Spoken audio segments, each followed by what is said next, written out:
Assalamu alaikum, I'm Aisha and you're watching SAMAA News. Here are today's headlines.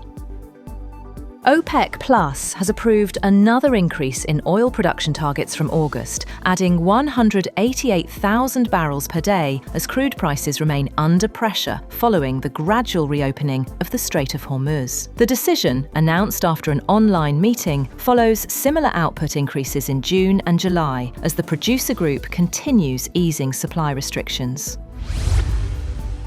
Funeral prayers for Iran's late Supreme Leader Ayatollah Ali Khamenei were held in Tehran on Sunday, with massive crowds gathering as the country entered its second day of nationwide mourning. The prayers, held at the Imam Khomeini Grand Musalla, were also offered for 4 members of Khamenei's family, killed alongside him. Iranian President Masoud Pezeshkian, Parliament Speaker Mohammad Bakir Kalibaf, Foreign Minister Abbas Araghchi, and other senior officials attended the ceremony. Iran has declared a public holiday as mourners continue to arrive from across the country. Funeral processions will continue in Tehran and Qom before Khamenei is scheduled to be buried in Mashhad later this week. Heavy security has been deployed around all major funeral venues. President Trump claims the United States chose not to target senior Iranian officials gathered at the funeral of former Supreme Leader Ayatollah Ali Khamenei to keep diplomatic negotiations with Tehran alive. In an interview cited by Axios, Trump said the U.S. could have struck Iran's leadership during the funeral, but decided against it because we would have nobody to negotiate with. He also claimed Iran was begging to make a deal following recent military tensions. Trump said both sides agreed to pause nuclear talks for about a week during the funeral period and suggested the public mourning for Khamenei may not reflect genuine public sentiment.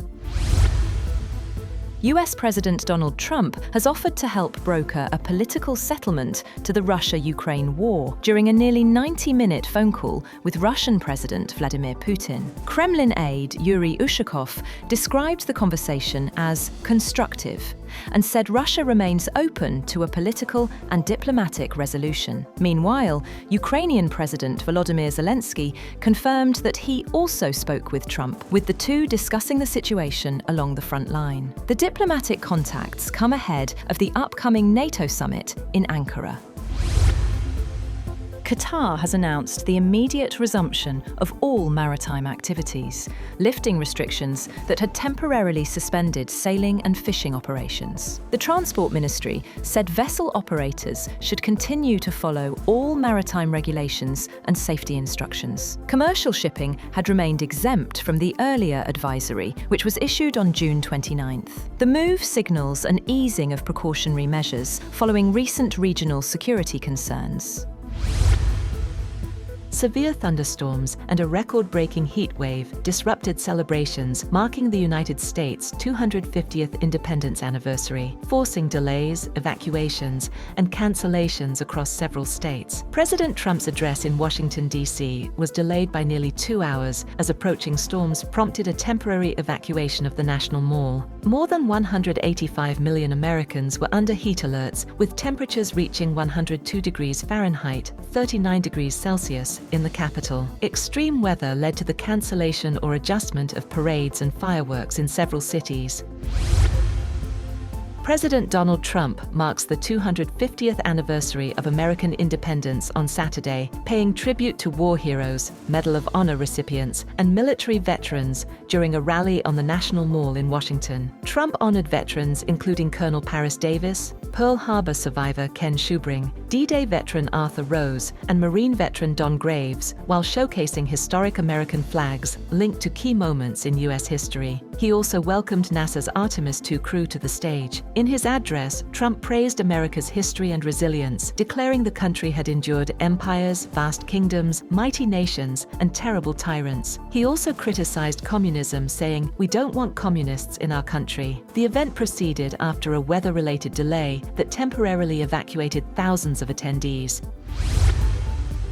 Turkish President Recep Tayyip Erdogan has said Israel must not be allowed to undermine the US-Iran peace agreement, stressing that lasting stability in the Middle East depends on the support of regional countries. Speaking alongside Pakistani Prime Minister Shehbaz Sharif in Istanbul, Erdogan said no peace initiative can succeed without regional cooperation. He also announced plans to expand Turkey's cooperation with Pakistan in energy, transport, technology, defence and trade.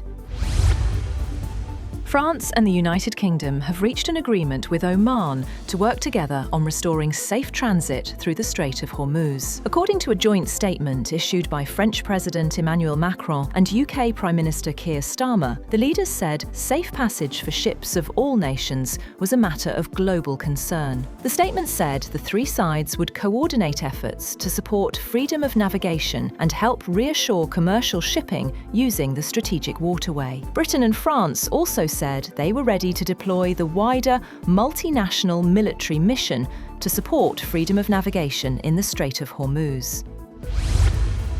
That's all for now. For more updates, visit www.samaa.tv.